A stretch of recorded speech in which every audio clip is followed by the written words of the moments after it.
Chico Penteado, programa Diálogo Cósmico, Namastê, pessoal. Pessoal da TV São Tomé das Letras, a Karen, o Joel, também os meus amigos lá de Nova Iguaçu, Vital. Namastê a todos aqueles que me ouvem pela YouTube. É um prazer estar aqui com vocês, né? Sempre trazendo um tema e às vezes respondendo, né? Perguntas de pessoas, perguntas que às vezes são insistentes, né?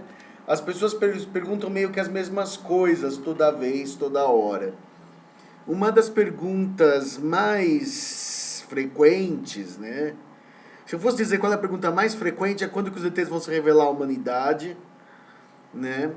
A segunda pergunta mais frequente é o que aconteceria com as religiões. Um rapaz chamado Top Strongman Elite, quer dizer, o Top Strongman Elite, o alto forte homem de elite, né? O Top Strongman Elite. Ele usa esse nome no Facebook. Me fez a pergunta, né? Aquela clássica: o que aconteceria com as religiões se os UFOs fossem revelados à humanidade de forma aberta, se os governos admitissem, se os ETs aparecessem na Casa Branca, por exemplo, né? Aquela velha história, o que aconteceria? Olha, né, eu vou falar das principais religiões que eu conheço, né? Por exemplo, se a gente for falar do islamismo, curiosamente, apesar de ser uma religião tão intransigente, tão severa, tão, né, assim, que tem dificuldade para viver com as outras religiões, eles talvez não se assustassem tanto, porque eles têm o conceito de gênios, os djinns, né?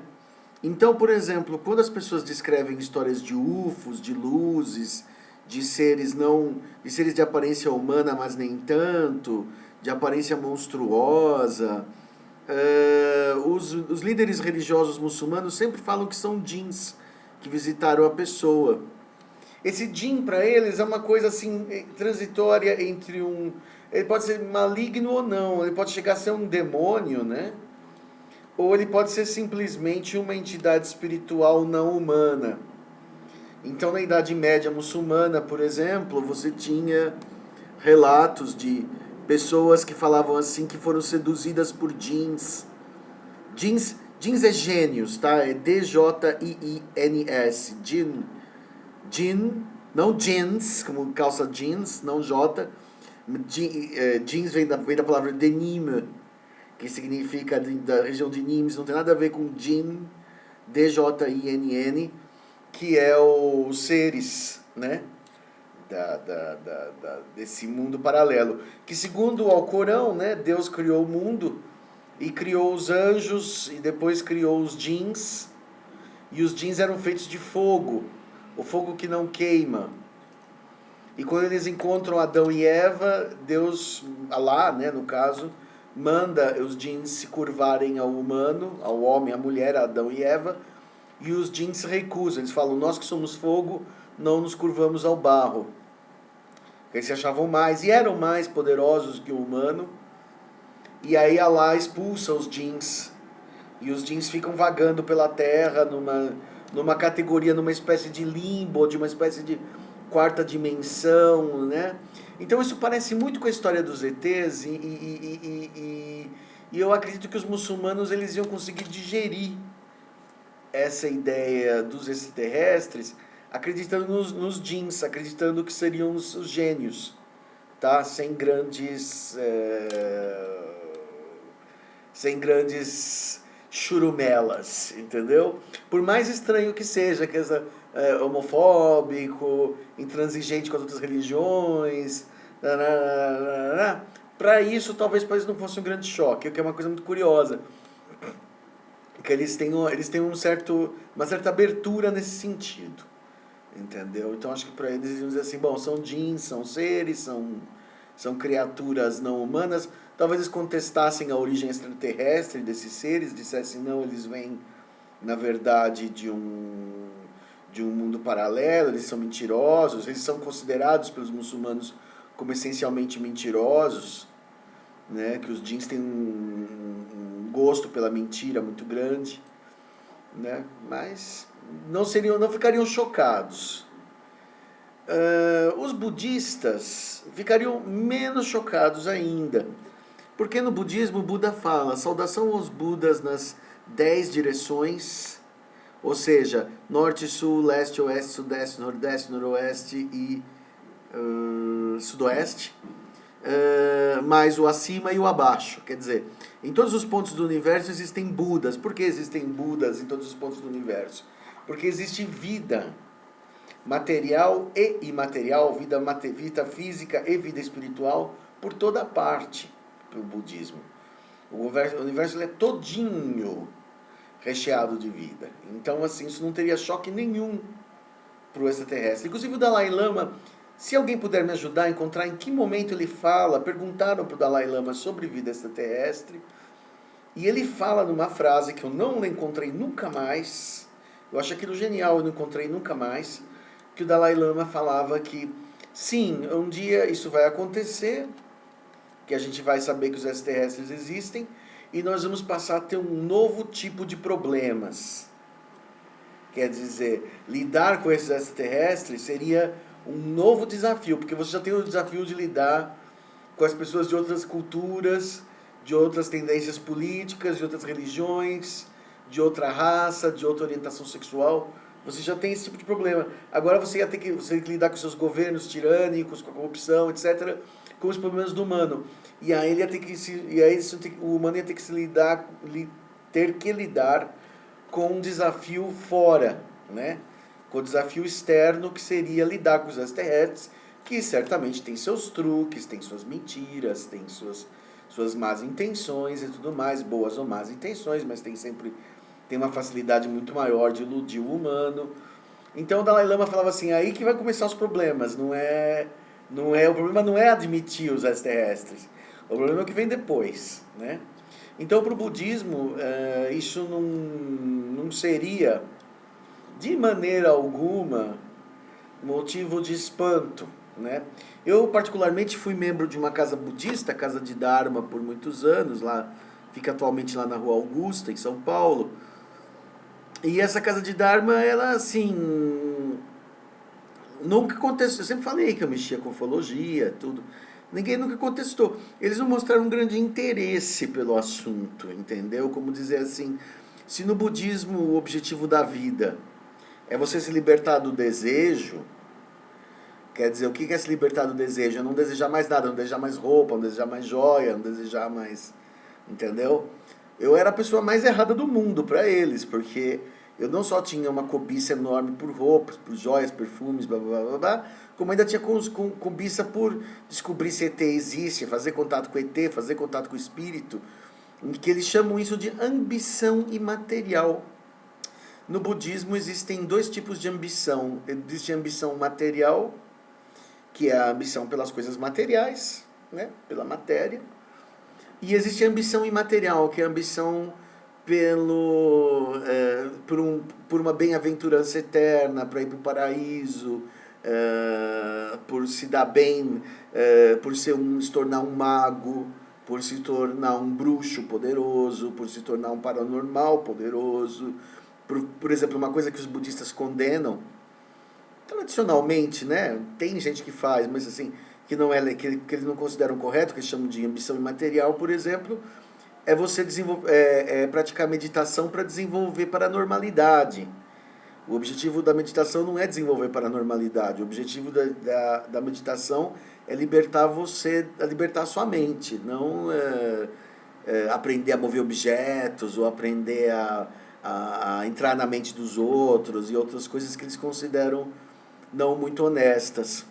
Eles falam que essas coisas, se acontecem espontaneamente, tudo bem, né? Acontece porque acontece, mas que elas não deveriam ser o objetivo do meditante e do buscador espiritual, porque isso você estaria, na verdade, na busca da bruxaria, né? Mas assim, para os budistas, a existência em si dos seres não humanos seria a coisa mais banal. E uma coisa curiosa é que os budistas sabem que existe um Buda ou seja, um iluminador. Buda, a palavra significa um iluminado, que ilumina, um mestre para cada mundo. Quer dizer, para cada cultura, assim como na Terra existiu Jesus, Maomé, Krishna, né? Porque cada cultura tem uma certa necessidade de orientação de uma certa forma, né? Que a gente pode aprovar ou não, mas que ela é adequada para aquele povo. Então, na mesma coisa, nos outros planetas também vai existir os Budas adequados, seres de luz espiritual superior que nascem naquela espécie, naquela forma e com aquelas características necessárias para aquele mundo, né? Então, assim, isso para o budismo seria facílimo. O mesmo eu posso dizer do hinduísmo. O hinduísmo fala dos lokas. Lokas são mundos, inclusive dos mundos dos nagas, os nagalokas, os mundos das serpentes, que praticamente é uma descrição do mundo reptiliano, né? Dos seres nagas, dos devas, dos mundos luminosos, dos mundos dos Svargaloka, que são mundos superiores. Depois você tem o mundo dos Ashuras, que são os demônios invejosos, são seres que são semideuses. Então, assim, existe toda uma categoria de mundos e de esferas, né? Parecido com o budismo. Então, que para o indiano também, eu acho que o dia que pousar um disco voador em Delhi, eles vão achar, assim, curioso, entendeu? Ninguém vai sair correndo, ninguém vai atacar, ninguém vai... A índole indiana é muito pacífica, na verdade. Eles só brigam quando eles são provocados, assim. Os conflitos que eles têm com o Paquistão e tudo mais, realmente é por religião, é por intolerância religiosa, mas eles em si, eles são muito na deles, muito fechados, né, também. Não são muito de querer absorver outras culturas, eles ficam muito na deles, eles acham que o deles está bom. Mas assim, eu não acho que eles ficariam chocados, não. Inclusive porque tem tem os Vedas, tem toda a referência aos Vimanas, né, o Ravana, né, aquela coisa de Mohenjo-Daro, do Vimana, que atacou a Mohenjo-Daro e que destruiu nuclearmente, né, na verdade um UFO que destruiu nuclearmente. Então os indianos ainda guardam uma memória muito clara vamos dizer, dos UFOs bíblicos, né, como se fala, dos OVNIs da antiguidade, nas suas escrituras, nos seus Vedas. Então, assim, eles iam logo assim ligar, isso mesmo, era aquilo mesmo, né? Eu acho que, por estranho que pareça, embora o Ocidente seja o mais avançado tecnologicamente, o mais moderno na sexualidade, por exemplo, nas leis, né? Isso a gente não pode negar, que em direitos humanos e tudo mais o Ocidente está à frente, né? Mas em termos de espiritualidade, o cristianismo tradicional, não estou me referindo ao kardecismo, mas o catolicismo, o protestantismo, ia ter um pouco de problema, sim, porque talvez seja o grupo que mais trava essa ideia do homem, do ser extraterrestre. Porque o cristianismo, por exemplo, medieval, colocou o homem no centro do universo, né? Deus a imagem e semelhança do homem e a Terra o centro do universo. Aí veio lá o Galileu, já explicou, ó, não, o Giordano Bruno antes morreu por isso.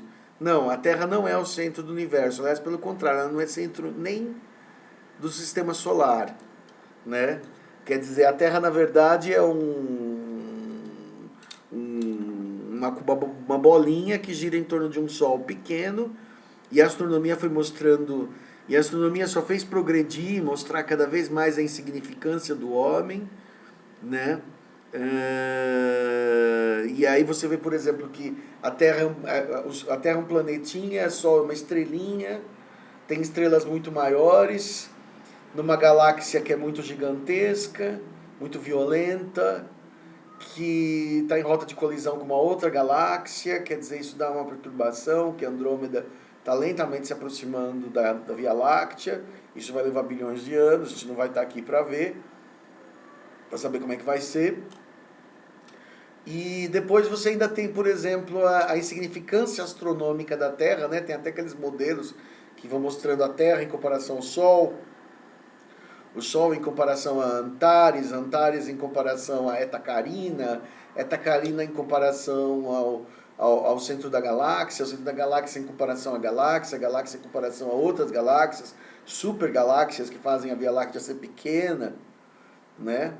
Mesmo tendo bilhões de estrelas, quer dizer, a infinitude do universo realmente quebra essa ideia de o homem num bercinho, né, da criação como um favorito de Deus.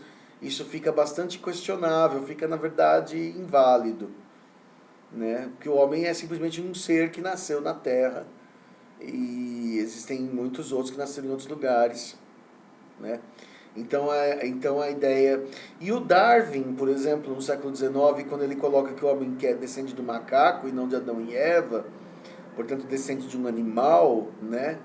Também foi um choque, um baque, porque o Ocidente ele lida com a ciência. Então, por exemplo, se o Ocidente lida com a ciência, fica difícil, né? Às vezes a ciência desmascara o mito, fala assim, olha, não tem como ser de um casal, um homem e uma mulher, a humanidade inteira, até porque você teria cruzamento entre incesto. Então o Caim e o Abel tivesse umas filhas lá, iam ser todos irmãos, semi-irmãos. Aí fala assim, não, mas quando eles saíram do paraíso, eles já encontraram outros humanos. Aí fica, bom, mas quem são esses outros humanos? Né? Então, de qualquer forma, você cai em contradição.